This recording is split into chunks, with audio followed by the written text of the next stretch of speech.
This is Blue July, and you're listening to the Be Someone podcast.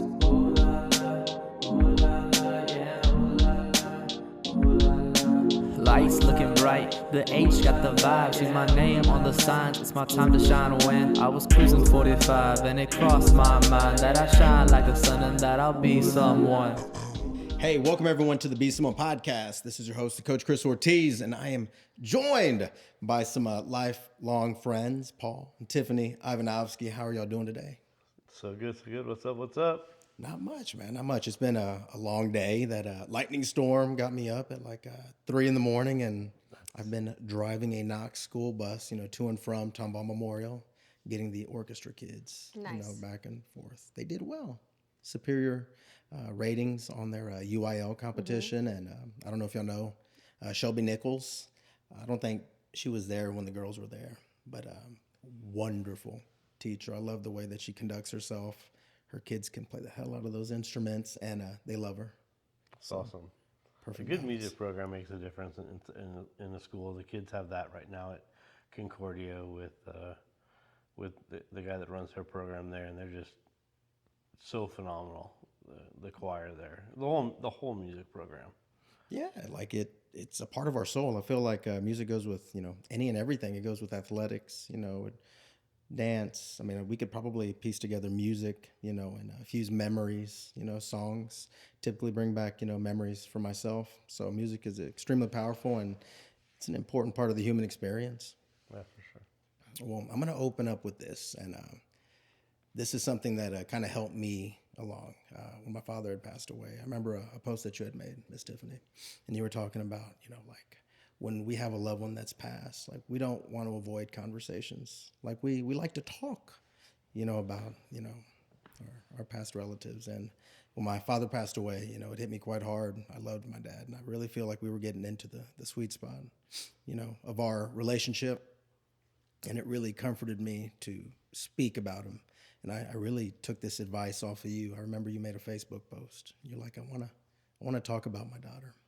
So what I wanted to do is I wanted to share with you, a couple of stories that I, distinctly remember, with Emma, because she was one of a kind, and I love the hell out of that kid.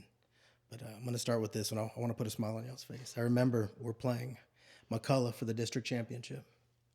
And hopefully y'all know what I'm talking about, right? Yep. And we're undefeated, I believe, at the time. And in walks Emma in a boot. She's my point guard. She's my quarterback, arguably the most important person on my team. And then she's like, hey, coach, I can't play today. Look, I got a boot on. And then she's got, I think it's Lilith Ming and, Rose Hederman, flanking her along with the joke and whatnot. And I said a lot of cuss words, in my head. I was like, oh my God. Because McCullough didn't need any help. Right. No. They're pretty stout. Yeah. But your daughter's sense of humor. Yes. Second to none. And sometimes dark sense of humor. Oh, please tell me. Which I love. No, our kids are just kind of that way, and I love it. But that's I'm not surprised that she did that at all. And I'm trying to think, where did she come up with a boot from? Yeah, where did that come from? I don't know. I don't know either. Well played, though. So funny. Very nice. I like it. So she got you.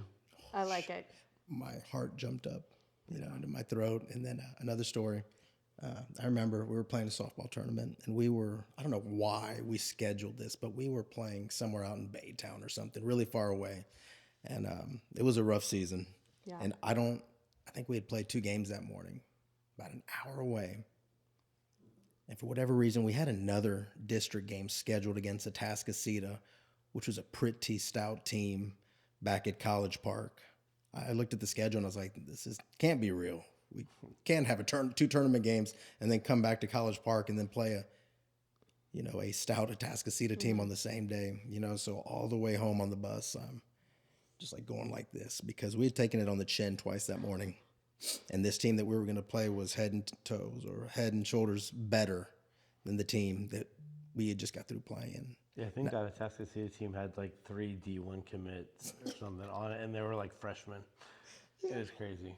But in typical fashion, the girls battled. And I remember it was Emma, I believe it's a little single that went over the shortstop's head that put us over the top. I don't know if it scored 1 or 2 runs, but it pretty much solidified the win for us. And that was one of those moments where it was like, wow, we were supposed to lose that game. And then here comes Little Lee, willing to play any position, Yep. catcher, shortstop, left field, wherever you need her. She's like to play. Yes. Just like to play. I love it. So I just wanted to, take some of the wisdom that I had, gleaned off of you. I still speak about my father quite a bit because it brings joy to my heart. And I probably would have been in the boat of avoiding conversations, if not coming across your words. And it's been a game changer for me. It's helped When did he me. pass away? When COVID hit, he Okay. was part of the first wave. I feel like I remember that posting, and I remember him. I do remember that being one of the very first things I feel like I saw. Yeah, so it was difficult, but through good memories, right? Like legacy is built, and to this day, and until the day that I'm, up there with him, I'm going to continue to tell stories. So I just wanted to share some stories about your kiddo. That I loved your daughter, good kid. I love She you. loves you. Appreciate that. Like, it means a lot. Like we Tiff and I we try to keep it going, and we like talking about it, and we think that it's important for people. And I saw the movie again, and I saw in the quote came across, and I still can't remember what it is, but it's something that hit both of us long before we had lost Emma. But the quote in the movie was, "People die 2 deaths: the day they pass, and then the last time someone ever speaks their name." Yeah. And it just, I don't know why, it just has always hit me so hard. So we just want to, if we thought she was special enough just to have people keep saying her name as long as there's breath in me or Tiffany. Yeah. And as long as I'm walking the halls of Knox Junior High, you better believe that, I'm going to continue to spread the word. So love you guys. I'm gonna keep us from shedding too many tears. That's all right. But that's what keeps people from asking or saying anything, because they don't want to see someone cry, and they get scared. It makes people uncomfortable, and it makes them nervous, and they think, "Oh my gosh, I just made this person cry." But in fact, we're just really crying because we're just so very grateful that somebody mentioned her name.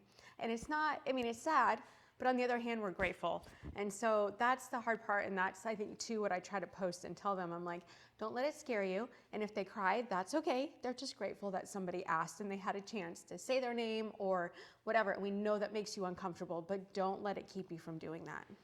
Yeah. So many great, moments are shared. And, like you said, you have the 2 deaths. Yeah. So that's a quote also that I find very important. And, that's how we keep our legacy. Absolutely.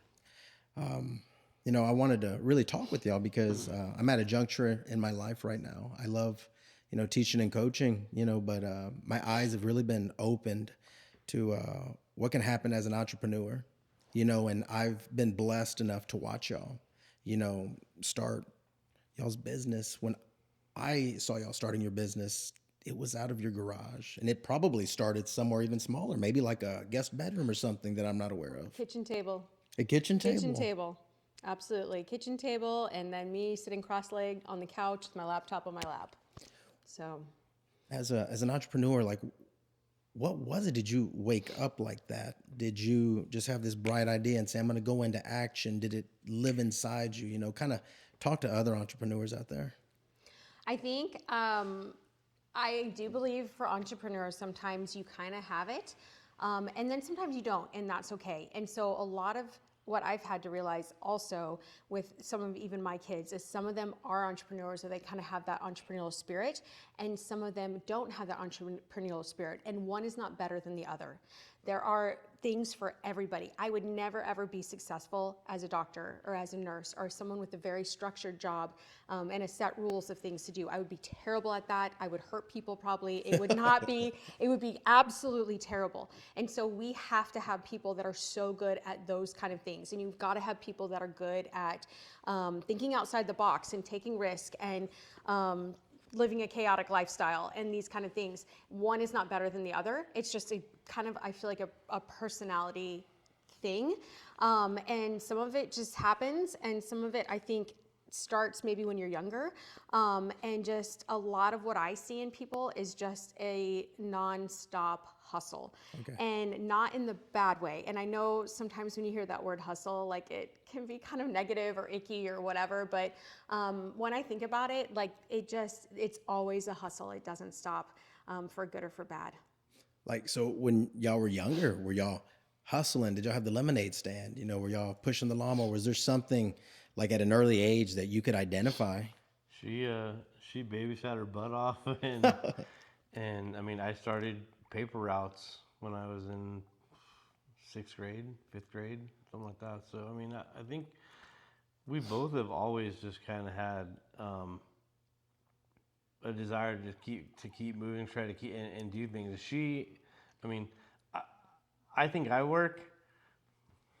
It ain't nothing compared Okay, but to Chris, this you one here. know what it might be like for a kid to grow up in the woodlands. I grew Yes. up in the woodlands. My parents didn't give me a single thing. And I went to school with all these kids that had these gorgeous shoes and these beautiful purses. And they always had the coolest clothes. And they went to the mall and they got to do all this. And what did I do when I got home? I had to babysit. Or I had to do, this or that. And my parents never took me to the mall. We're very, very practical, very, very, very frugal, which I appreciate now that I'm older. But I wanted so bad some of those things that the kids at school had, just in the halls in McCullough. Like I was like, I just wanted that stuff. So I'm like, okay, I'm not going to get it from my parents. How am I going to get this? So I was babysitting. I started a little bakery. I'd get up at 5 in the morning and make cinnamon rolls, and my mom would drive us around and take us to all the mechanic shops on Rayford Sawdust in the morning, and we would sell cinnamon rolls and kolaches and things like this. And I would start to, see this money kind of come in a little bit more, and it would get exciting because I'm like, okay, now I can go do this. Now I can whatever. I started entering stuff in the Montgomery County Fair. I won grand champion in photography, and they auctioned my photo. And what did I do when I got that check? I went and bought a stupid Liz Claiborne purse. But but it was kind of that thing where you were like, okay, I can do this myself. Like I don't have to wait around for my parents to do this for me. It's not going to happen. Nobody else is going to do it. If I want it, I'm going to have to go get it because otherwise I'm just not going to have it. So if I want it, I'm going to have to go get it. Otherwise, I'm going to have to figure out a way to have something similar. And so that's a little bit kind of some of that route we did and kind of how we started with some of the things we started with. So for example, you want that really nice purse or shoes, whatever. Maybe I can't get exactly that designer brand, but maybe I can get something similar, save a bunch of money, and instead of having one pair of really nice shoes, I can get maybe 3 pairs in different colors that are still really great quality. And so that's kind of how I started, just a little bit as a young mom. Like I can't have all of that. I can't justify spending that kind of money on designer stuff are really, really nice, but I can have a couple pairs of really nice shoes that are maybe even a better quality, and I can take the rest of that money and I can go do so much more with it. So then I started kind of teaching other moms how to do the same kind of thing, just because then you realize, well, I could blow it all right now, or this money that I worked so hard for, I could make it last a little longer, still have nice stuff, and still be able to do other things too. Having that entrepreneurial background, did it make you look at money differently? Because I think people look at money and they see it as like a means to get something they want. But it sounds to me like whenever you fell into money or worked into that money, you looked at it as an opportunity to like reinvest into yourself. And to me, like that's not the normal train of thought. I think what something we did a lot and that we thought about it, I'm so sorry, Paul. No, good. Get really excited about this stuff. I would always think of like when I was buying something or the amount of money. For example, for many years we sold leggings, and I would think of this item I wanted to purchase or buy and how many leggings I had to sell to get that, or how many pairs of jeans do I have to sell to do that. And I think when you start thinking of it that way, all of a sudden you're kind of like, that's a lot to get that. Do I really want it that bad? And someone once, I think a little bit of how that started, I remember actually being on the Knox track, and we were doing they'd make us go out and do the 4 laps on the track for PE. And we got out there one day, and our coach was holding the little snack bag of M&Ms. And she was like, this little snack bag of M&Ms, you guys can have this snack bag. And she handed it to all of us. And then she said, to burn the calories in that snack bag, you've got to walk 4 laps. do you want to walk 4 laps or do you want that snack bag of M&Ms? And we were all like, oh, like, you can have your M&Ms back. I'm not walking 4 laps. And like, I think that's one of those things where like when you start associating with what it's like, I associate that little snack pack now with walking 4 laps, and I'm like, no thanks, I don't want one. Or you start thinking of associating how many pairs of leggings do I have to sell to buy this pair of shoes, and you're like, I don't know that I want it that bad, you know. And you can kind of start breaking it down that way. I don't know if you do that too. Yeah, I think what it comes down to, and I think all entrepreneurs kind of think this way, is that everything she's describing is you're trading time for an item or whatever. So it's finding the value, and everyone is going to find a value that's important to them in a different way. And for us at this point now, it's kind of like time. It's like, well, we want that. That's this many days of live sales or of daily sales. Like, do we really want it? Like, do we want it like that, or do we just want someone to hand it to us? And you have to be able to do that math in your head, and whatever it is that you find a value as an entrepreneur, that's where it comes down to. Yeah, and I like how you said time. I think for myself and for my team over here, I think the thing that, if I'm speaking correctly for the team, is like I believe it's time that we're ultimately, you know, fighting for. Like, we want to be able to provide for our families, but we also want to be able to have that time, you know, to spend with them. And I think that, you know, we can all find something comfortable in exchange for that time, and it's very lucrative. It's very lucrative because time is a finite resource. It is. I mean, you're always going to be, as an entrepreneur, there's not, if you find something that you like and you dedicate some time to it, no matter what it is, it doesn't matter what the widget is, it's not whether or not you're going to be successful, it's whether or not you're going to put in the effort to be successful.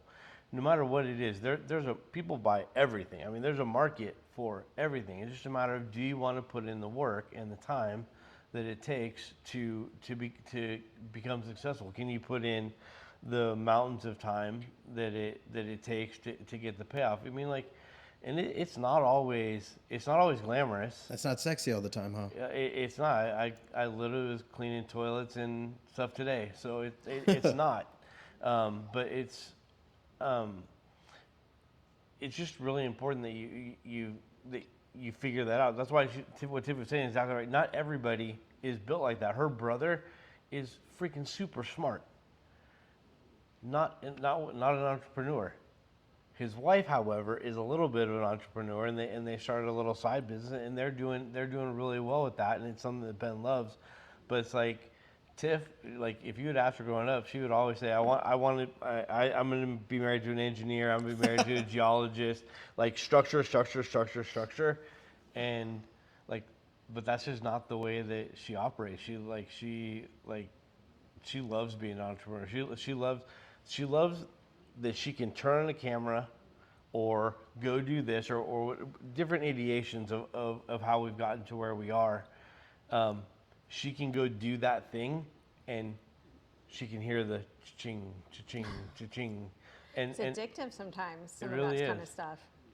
Yeah, and obviously it wakes you up in the morning. Does it bring you great joy, you know, to step in front of the camera and you know, push those items?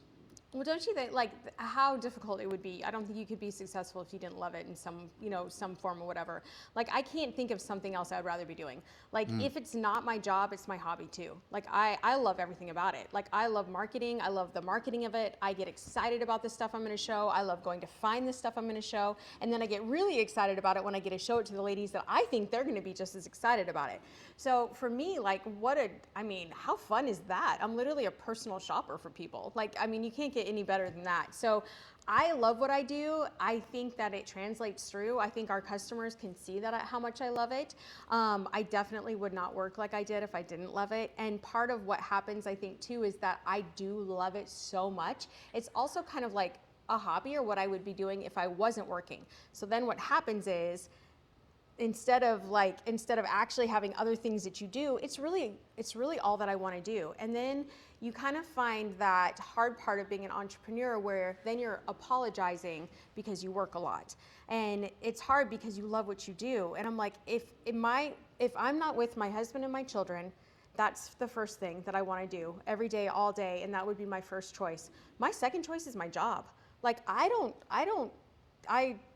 want to go to lunch. Like I probably should be working out. I don't work out. Like You probably, look like you're working out, Tiffany. should, like there's all this stuff I probably whatever. And I'm like, I don't want to. I love what I do. I don't want to do anything different. And so that also is a little bit of that hard part of it is sometimes you have to feel apologetic because you work so much, or you have to try to justify why you work so much. And for me, I really have to try to make sure that I do set those boundaries with work and that I am spending time with, my family, because I do want to do that. But there's not a lot else I want to do. And so that's kind of, I guess I feel lucky that way, but then also there's the part of it too where you do feel like you have to explain that to people or try to help them understand, like there's not something wrong with me. Like I'm not a workaholic, I'm not whatever. I guess maybe I am, but I love what I do. So what else would I be doing? I don't know. I'm like, I could be eating lunch or shopping or doing something. And I don't find joy in that. I find joy in my job. And I think that that's hard. I wish that was okay for more people, and that it was okay for more people to understand that there are people who do find joy in their job. I feel like you find joy in your job. In most of my job, I find joy, but there's parts, that I feel like a bird trapped in a cage, if I could describe it, and that's why, I'm venturing out, and that's why I'm trying to surround myself with, wonderful people that are, actually here right now, because there's parts of the job that feel very laborious, whereas like creating, like the podcast or creating this sports media company that we're wanting to create, like that's tugging at me, it's pulling at my heart.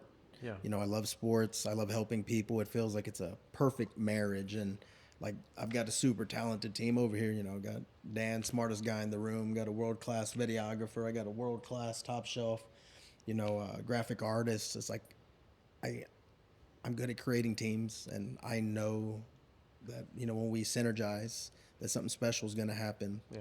And I'll ultimately get time back. Yeah. I think that the thing that kind of both of you guys hit on there, and that I feel like I'd be like remiss if I didn't say is the fact that everything that we've done is built off of a community. So it's with Tiffany, because she's really been the brains behind the marketing and with the really continuous touch points with people through social media. Is building that community of people that are around you. I call it magnet marketing, where not everybody is your customer, not everybody is your people, but if you do enough of what you love and you put it out there, and you do it in a way that is entertaining, and I mean, she's really good at that. You get enough people around you that it always feels like family. And then it's like, I've always said, like when people ask, because I used to do most of the live sales, like when we first started, and that's mostly because she hated the clothes that they're selling. She's not a leggings girl. Yeah. That's all I can say. She loves fashion. She loves denim. Clothes. She loves denim. Yeah. So we're in her wheelhouse now, but we weren't ever. And we're not really trying to sell stuff to people. We're like, hey, I love this. If you love this, come participate. Yeah. And that's really the mindset that you have to have as an entrepreneur. Because if you're trying to create something just for people to consume it, yeah, it's not the same as creating something as creating a place. Like if we decided today to go into one of the other things that Tiffany loves, like just cooking, or just like we could still be very successful doing that because of the community that you build. Like you said, the team that you've built and the people that you want to interact with. Like you love what people are in sports for in general. And that's what your community is. And we saw that with our kids when they worked with you. So you didn't just provide a service as a coach. What you did is provide a community as a coach who they knew that you cared about them, but you were hard on them. I tell this everybody all the time. They knew that they couldn't have excuses. They knew that they had to do their best. But on the other hand of that, they knew that you had their back no matter what. And you're going to get the best from everybody when they have that experience. And that's the community part. You weren't just selling them that you're a coach. And a lot of people go into it, you know, with kids trying to just sell them as their coach. You have to do this because I said you had to. And the kids have they don't respect that at all because they don't think that you care about them.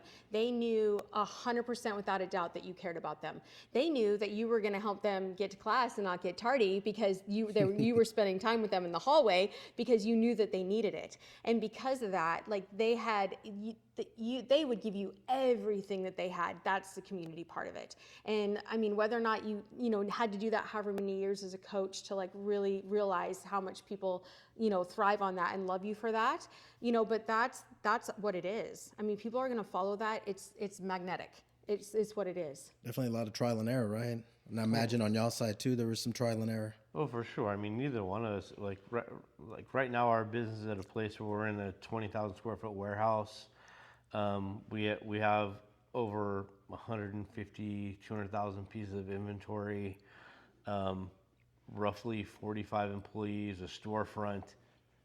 Neither one of us ever did any of that. Like I worked at Chess King in 1990. At Greens Point Mall? in California. Just as bad. At Del Amo Mall.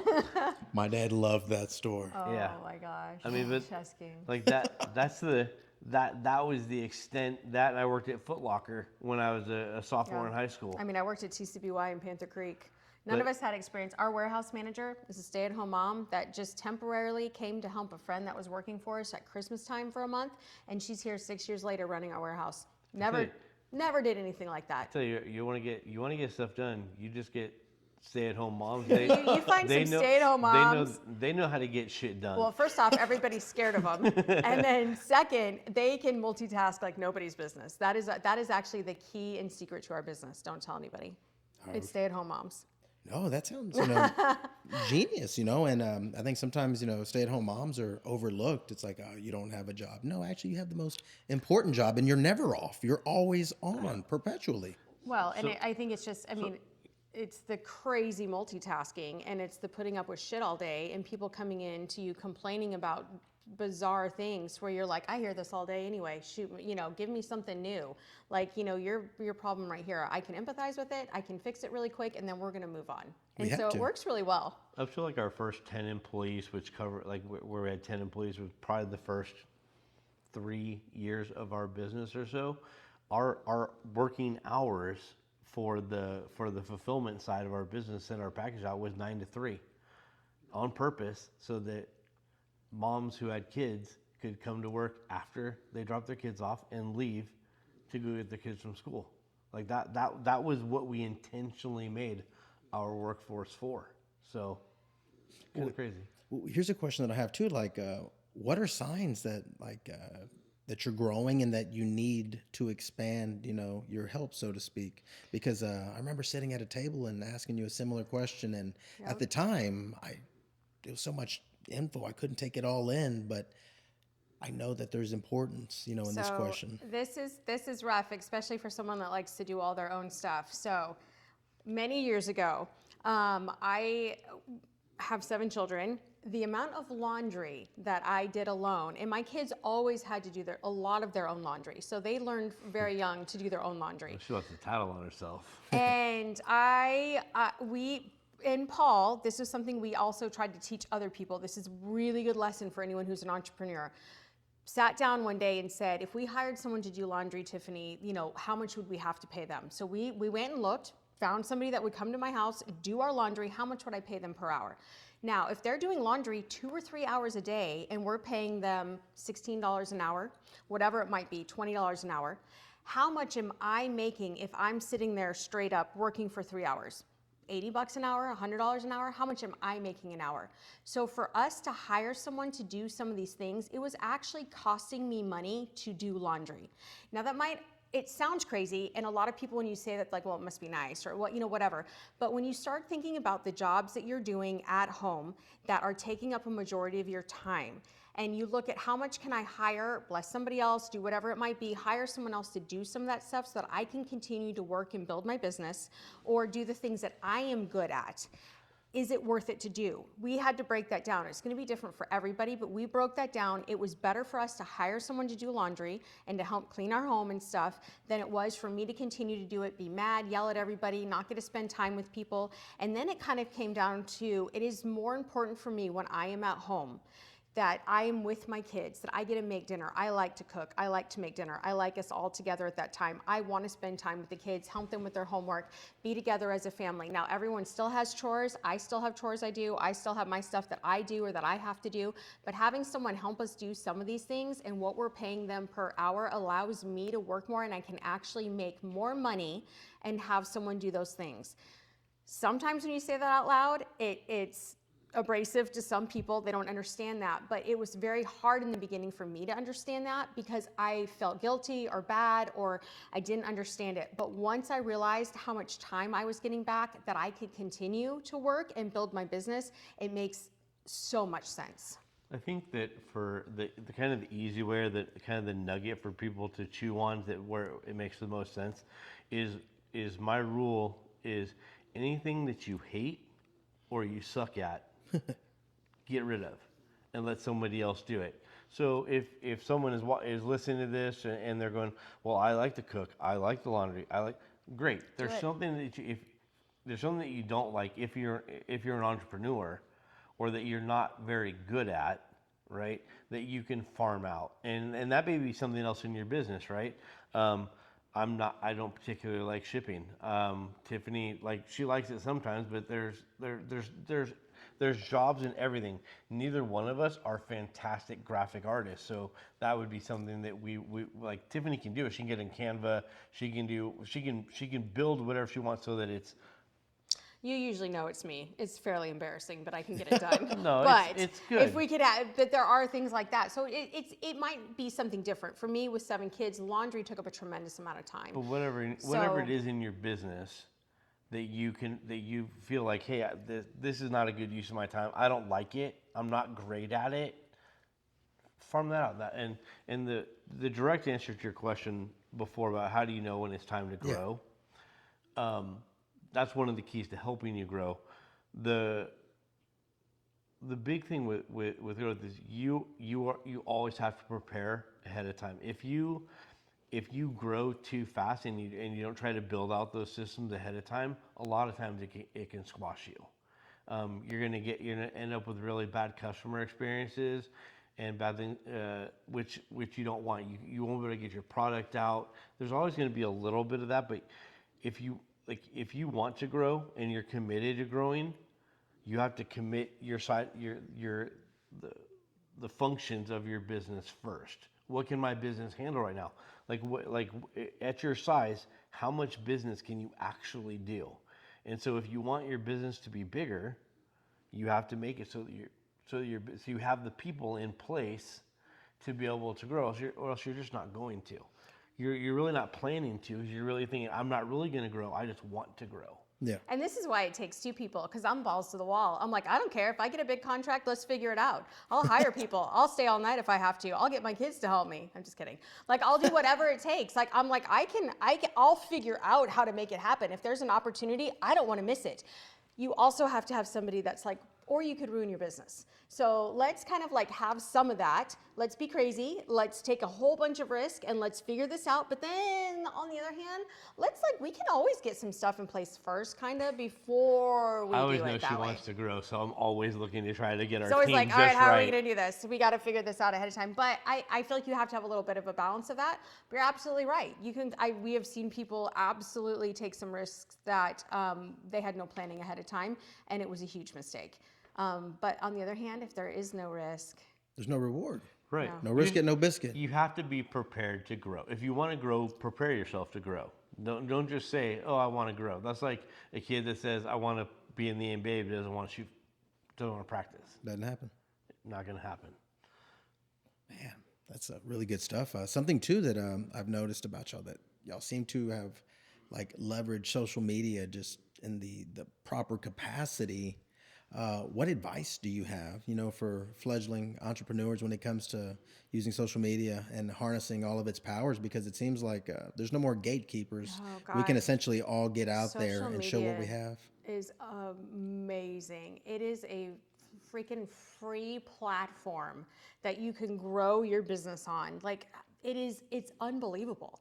And if you are not using every possible channel of social media, you have to. You can reuse your content. No, there's not such a thing as too much content, and you have to be consistent. If you stop or give up or don't keep doing it or don't see traction and just be like, it's not worth it, it's not gonna work. You have to post when your mom is the only one reading it. Like you literally have to just continue to do it day after day after day with no reward. And then at some point, you're gonna have a little bit of reward, but you have to be consistent. You've gotta post on everything. And the thing that I see so many people do is like, well, I already posted that. 2 people saw it, girl, post it again. Like you have to, like no one's gonna oversee any of it. Like just keep posting, repost stuff you've already posted, do a continuing story on there. If you posted it on TikTok, take it and post it on Facebook. If you posted it on Facebook, remove watermarks and post it on TikTok. Like whatever it is, you just keep doing it over and over and over again. And once is not enough. You have to do it everywhere, all the time, and never stop. But the beauty of the entire thing of that is, obviously you can run ads, but it's free. You can make a Facebook account, a TikTok account, any account that there is for free and promote your business. How else can you do that with advertising anywhere? You can't. You can't. It's amazing. I think social media is God's gift to entrepreneurs, honestly. I think the biggest advice that I would have for social media is that entrepreneurs tend to want to be perfectionists.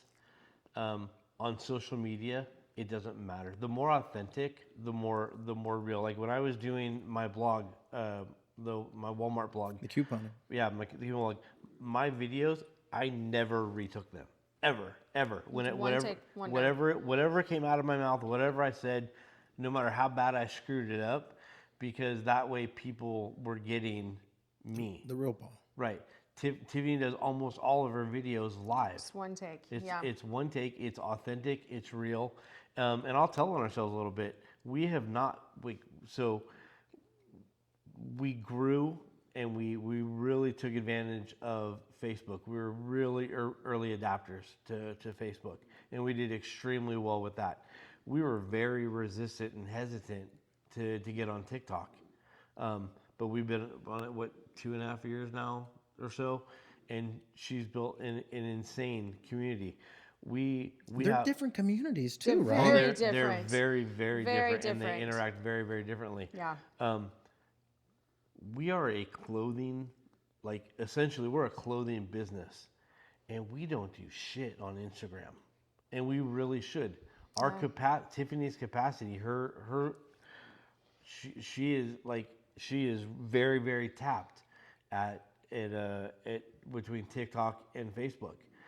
That this is one of the places where we know, and maybe just saying it live on your podcast will really help. We need help with social media because we need to be able to get everything to those platforms. Like our marketing team needs to expand and things like that. So you don't have to do everything, but you do want to get on the things that are growing the fastest at the time, that when you decide to dive in and really hit it hard. And you, like Tiff said, you cannot overpost. You can't post too many things. There are so many people, hundreds of millions of people. And if you think that what you're putting out there is going to reach too many people, you probably need to check your ego a little bit. Yeah. Because not everybody's seen it, I promise. There's always somebody that you can touch. And you can always reuse content. Content is king, like everybody knows it is. Any of that.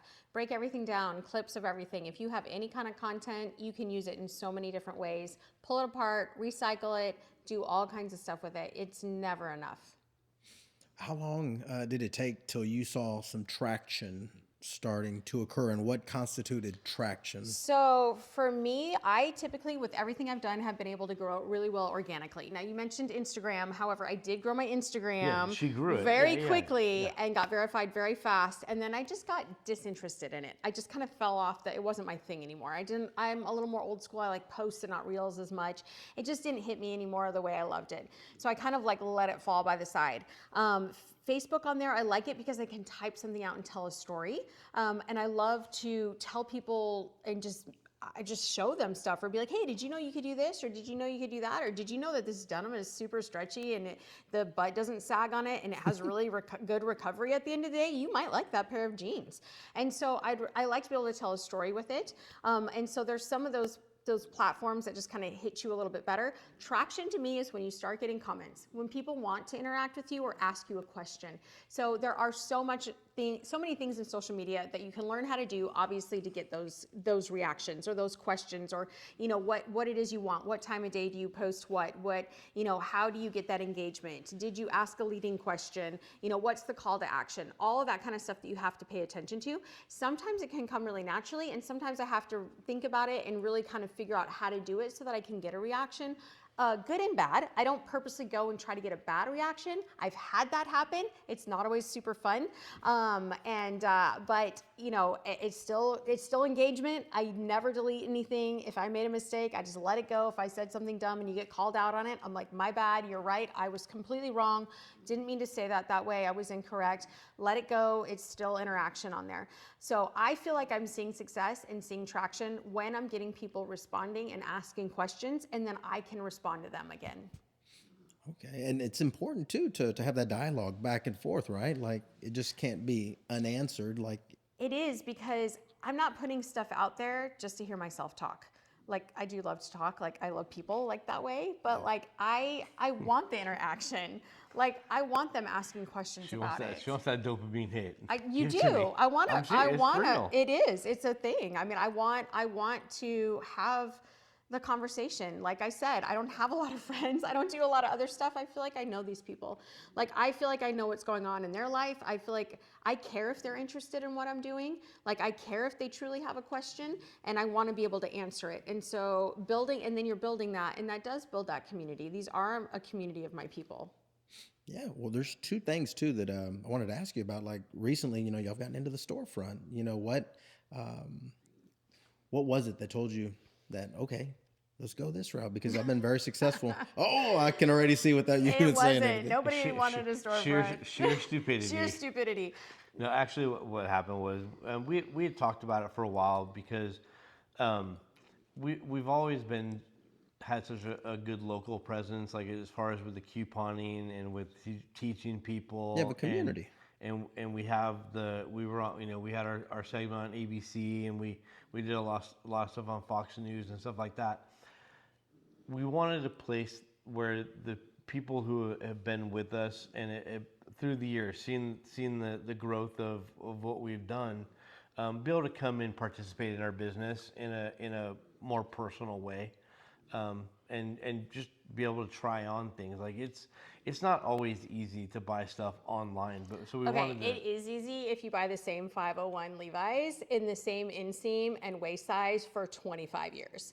If you are Guilty. not, yes. So that's why I don't have a men's boutique. those people who have children and gain and lose weight and styles change and like come in and out, it's not as easy to buy denim online. It's terrifying. And like if you're also like me, like I will buy something and then let it sit at my house. I would literally rather poke my eyeballs out than return something to a store or drive it back to ship it back. Like it's not in my wheelhouse to do. I wanted somewhere where people could try on denim locally.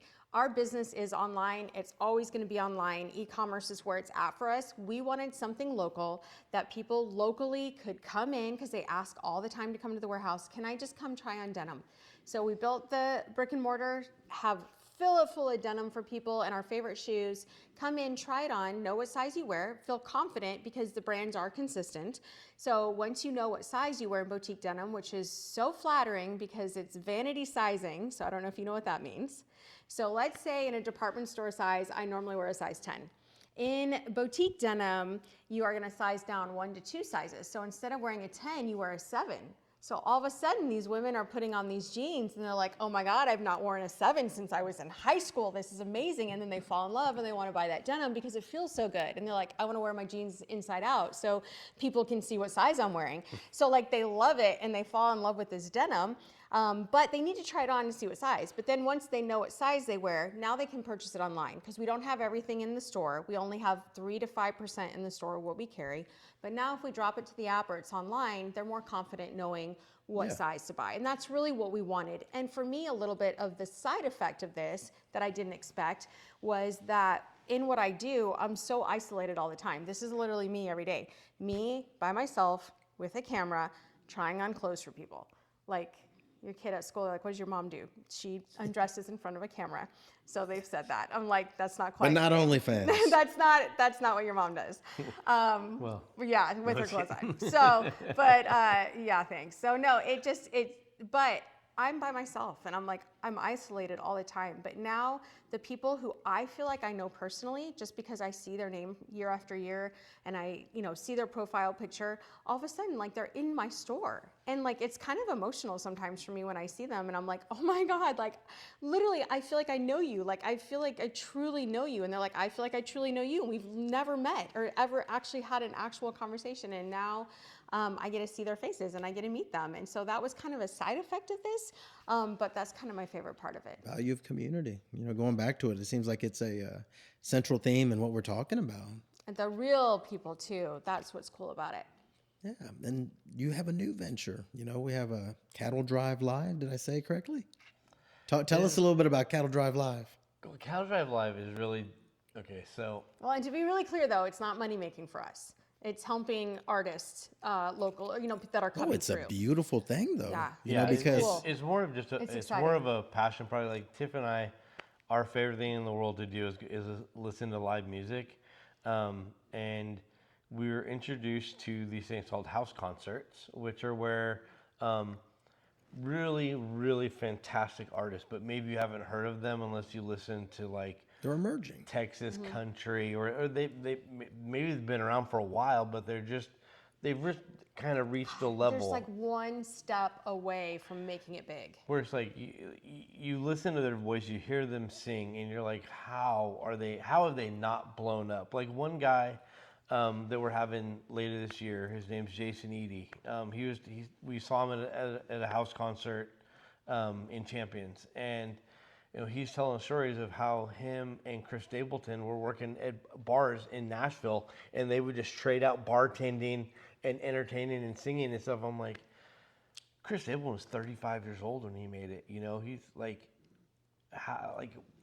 and we have the opportunity to have some of those people in our home, in this room here, singing for 40 people. It's amazing. For 30, 40 people, and just how you feel music in that. Yeah, and you're part of their story, too, and you're helping, push them to the forefront because I guess it's not a million, but if you can just get the one right person, it could be a video clip, it could be, performing in front of someone that is a gatekeeper, so to speak, they happen to be in attendance. Like you never know, like we're all one big break away, right? And like you said, though, when you're talking about music and when we started, and like how powerful that is. Like you remember where you were when you heard that song, or you remember, in the feelings that it gets when I listen to Emma's mixtape, like her, and sometimes I can't listen to it, but like that feeling you get. And one of the concerts we had at Christmas time was Kevin Galloway. Kevin Galloway from Uncle Lucius, and Rush and I discovered years ago, probably in 2017, 2018, somewhere. We didn't watch the show Yellowstone or anything. The song, I guess, originally came out in 2012, but it's on a playlist on Apple Music. And when we heard it, it was like, it's one of those things where you hear something, like you just want to share it with everybody because it's so good. And it hits you so hard. He's such a storyteller. The whole song is a story, and you guys shared it with us and the girls, and it just became one of our family's favorite songs ever.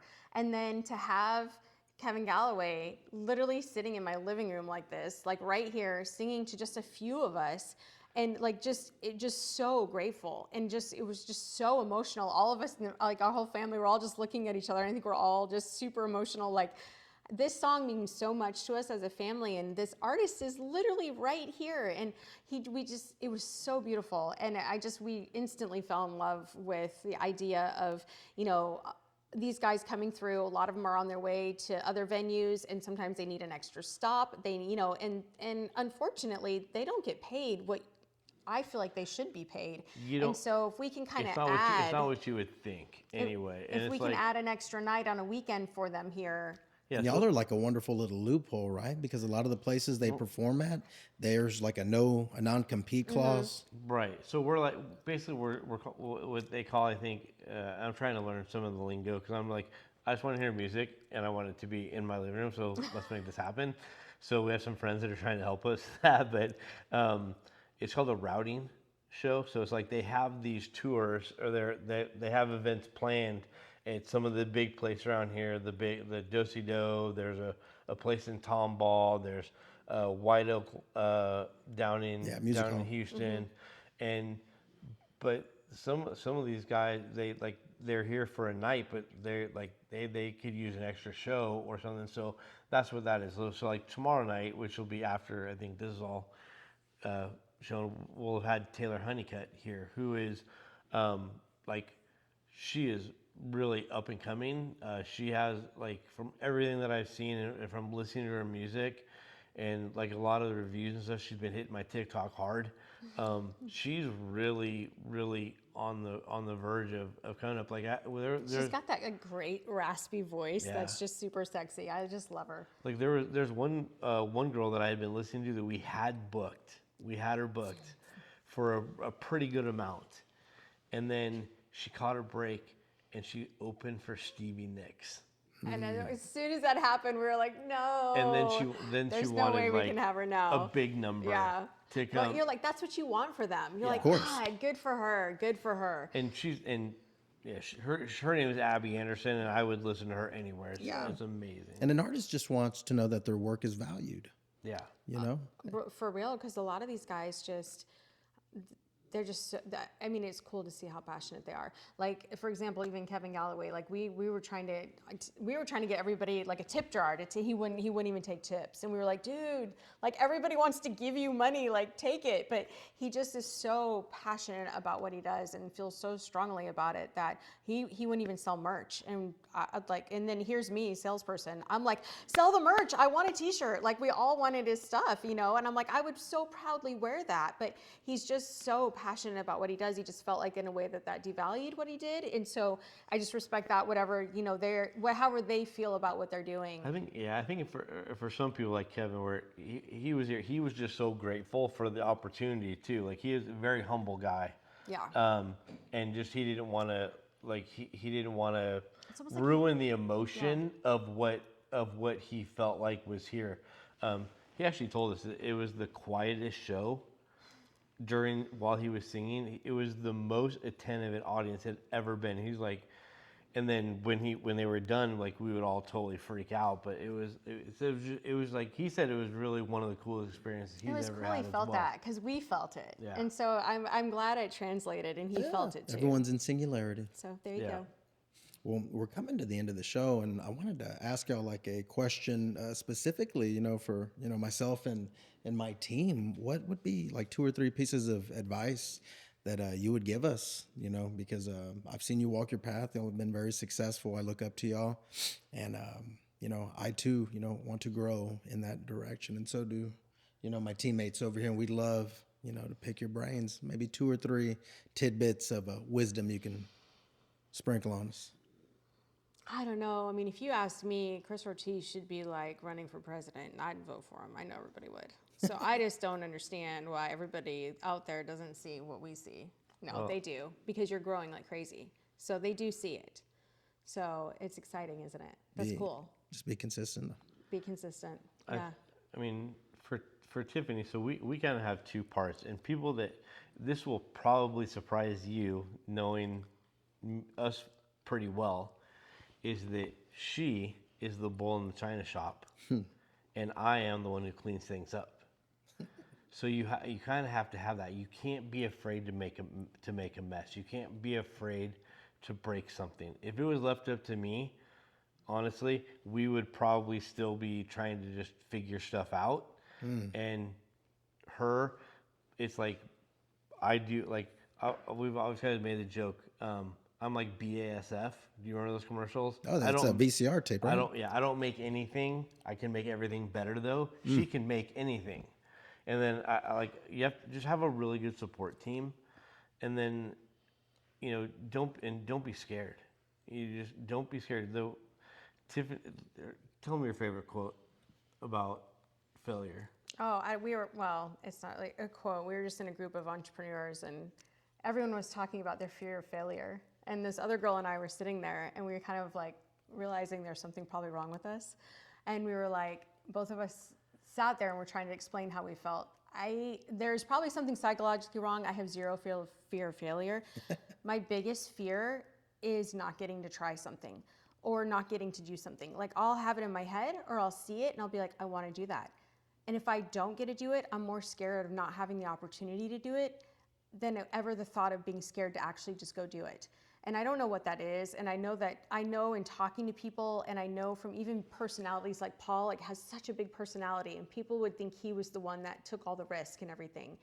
But most people inherently have a fear of failure and that keeps them from doing stuff. But I think if people can change that of realizing that they maybe have a fear of failure and changing it, if possible, which would be hard. It is hard to switch your mindset, but to just think of it as, gosh, I would have this fear of not being able to get a try. Yeah. So if in switching that, which of course is a huge thing to do or ask or people to even recognize, but it's just not being scared to try it and go do it. Like what else is there to do? I guess I just figure what else? I have one shot, like go try it. Yeah. If I don't get to do it, I don't get to do it, but at least I tried. The thing that we'll regret most, right, are the things we didn't try on our deathbed, not the things that we did try. Yeah, why not? So what is your goal for this year? Oh, wow, there we go. This is good. What do you want to do? Like, what is the goal for this year? Okay, so the goal for this year is for us to, I'd like to see us have a steady stream of clientele we're trying to produce. We really want to market the athlete. We see that there is a hole, a problem that needs to be solved. What's actually out there right now and what the kids are pumping out, it's absolute garbage. It's huddle film. It's stuff from very far away, very poor quality. And like I've assembled a team that these are specialists in, their fields, and we want to just take it and we want to go from the cheap vodka to the top shelf vodka. And we also want to, do some things that are currently not being done. So my goal, I would have to say, is to have, I'd say be able to replace my coaching stipend, and same for all of them too, so that it would be worth their time. And then the 3 to 5 year goal would be to be able to comfortably, leave the 9 to 5, and well, we have someone that has, I don't know how many games she has left, but we don't have anything for her. If you guys want to start, we can start with Story. Right now. Hire people to start. Real. But when you're working with an athlete. That's what they don't want those. No, I know, but that part of it, would you also be even like personally coaching them as far as like? That is something that's come up in a couple of conversations, and I would like to say like yes, because I do have a wealth of knowledge, from coaching over the last 20 years, and I kind of feel like I know what works for young people. What about even personally, like just even, it's mindset. not like a mindset. I would jump at, do you believe that is something that 100%. A service that we should offer? I think so. Knowing these oh my gosh, could you even imagine if some of these athletes, even parents or wives or loved ones of these knowing that there's almost a team that's kind of taking care of them in a way, and even someone there that's kind of, I don't want to say they're like, I don't know, what do you call it when you wrangle a professional athlete? But someone that kind of helps them with that entire mindset of, you've been given this opportunity. How do we make the most out of this in a number of ways? So how do we make the most out of this, professionally and make the most money? How do we make the most out of this financially and putting money away and setting yourself up for the future? How do we make the most out of this by protecting yourself, keeping a good group of friends and a good group of people around you and surrounding you, but yet still be able to meet new people, but yet keeping that core group of people who truly have your best interests. And then like all of that stuff that goes with that. I think it's part of like what you described and what I immediately envisioned. I don't know if this is what you guys are doing or not. So, is that if I was going to hire someone to try to help promote my kid to get to the next level Yes, sir. of sports, right? I would want to know that that person is always going to have their best interest, and they're going to have an opportunity that maybe even a parent doesn't have, or a coach, because it would be kind of an arm's length transaction, so to speak, where they can, hey, have you ever thought about, like, you're really good, and you could probably go and play D1 somewhere, but there's a crap ton of D2 schools that are maybe better fit for what your family has described they want for you in college. Or that you want for you in the future. Yeah. So just there would be a better, just in that, have that whole thing kind of like a consulting and I would say media management, consulting management kind of for.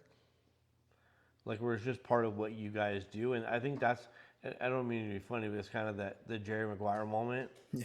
You know what I mean? Where it's like, it's not just about the money. It's about what's best for my kid, or help someone that can help them. Hey, help me sort through it. My kid's got 2 or 3 offers. Like, let's help me sort through this type of thing. No, like that's exactly, why I wanted to pick y'all's brains, because, y'all have a different perspective, and Well, don't you think now for this is all social media? Well, a lot of it is social media. Obviously, you've got to have the talent. But I think, for a lot of these kids getting into college, and then once some of these people have made it, just thinking of a kid recently that we know that just made it, who needs a lot of guidance and help, who's trying to pick up a bunch of sponsors, who has had some sponsors pick him up, but just the parents are at a loss, this kid's at a loss, the friends are all of a sudden friends with him when maybe they weren't friends with him. A lot of that stuff is happening, and then the social media you're putting out, it's one real good thing, and then nothing for 6 weeks, and then one here, and then nothing for whatever. And you've got to just have that stream of being in front of people, or they're going to forget about you. this is priceless. I'm soaking it all in. I know everyone else is soaking it in too. I'm looking at everyone's head and they're like, okay, note taken. Just what's going to set you apart is, I mean, there's a lot of people who will claim, like, there's not a lot of new widgets out there, right? So there's a lot of people that are going to claim that they can do this or they're better at this. How are you going to market yourself so that people understand that they're getting Chris Ortiz and his team and what you guys are about? And that's where I think that for you and for what you're doing, social media is going to be your way to get out there, that people know what it is that you're about, and that's why people will want to work with you and your team. I think just making all those connections is what's going to be really important. That reel of what you have to offer, and then parents being excited and relieved, or the athlete being excited and relieved to find someone that's going to help them. Yeah. We've reached out, to a couple of people, and we want to, help them out, and we're going to cut our teeth, and hopefully, we can continue to add too. We're taking everything and we're putting it in the bank, and going to try and build the airplane as we fly. Yeah, but I mean, if I knew I had a couple even former teachers and coaches themselves, all of a sudden I'd be a little bit more like, that sounds better to me than some guy off the street that all of a sudden thinks he can do social media. I mean, if the school district allowed you to teach for this long, then it probably, if Conroe's school district allowed you to, no, then it's probably going to be okay. But is that something you'd be excited about? Yes, I love sports, I love helping people, and ultimately, I want to do something that I much like you were describing earlier. I want to wake up excited every morning, the thing about school and sports that's very redeeming is the people aspect. The thing that kind of eats away at my soul is all the paperwork, and it keeps you more busy than the actual job. Yeah. And it's also like a game of got you. And, as an honest man, I don't like having to worry about this game of got you. You know, I lead with my heart. I love what I do. So I'm not perfect, you know, and I don't want to end up on the news for, you know, someone taking something I said and bending it the wrong way or something. And that's kind of like, teachers are not popular right now. Right now we're like public enemy number one, where we can do no right, you know. So I'd like to stay in the sports realm. Something a little more thankful. Yeah. And, you know, just help people, you know, and, you know, build a team. And I think people love you guys more than what you think. I think it's just there's a few voices out there that unfortunately they're loud as hell because they have nothing else to do. Right. But the people who work and who contribute to community, I think they appreciate their teachers. And I feel very appreciated by, you know, my parents too. It's I guess people I don't know, but you see it make it to the news and you see it on Instagram, you know. There's incident at Klein Kane, you know, the big dummy like that is making us look bad. Mm-hmm. Yeah. You know, she's dragging all of us down with her, so that never helps. But I digress. But hey, if you could y'all drop y'all socials and let people know where they could find? Yeah. Oh, what's No, it's Emma Lou's Boutique group on Facebook, Emma Lou's Boutique Official on our page. It's Emma Lou's Boutique also official on TikTok. And then I believe it's Emma Lou's _boutique on Instagram. I think in the easiest way, like if you just want to like kind of see what we do every day, is to download the Emma Lou's Boutique app. If you type in Emma Lou and L, it'll Emma Lou's for Android or iPhone. We're live a couple times a day, always dropping new stuff on the app. And Well, thank you, you know, for allowing us to chit chat and, you know, pick your brains, and, you know, even more so, thank you for being a lifelong friend. I love you guys. Thank you.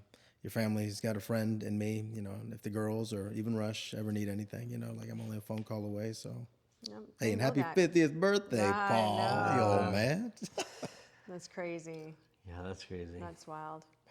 Well, hey, thank y'all for joining us on the Be Someone podcast. It's your host, Coach Chris Ortiz, and Paul and Tiffany Ivanovsky. Y'all take care, have a blessed day, and go out and be that someone.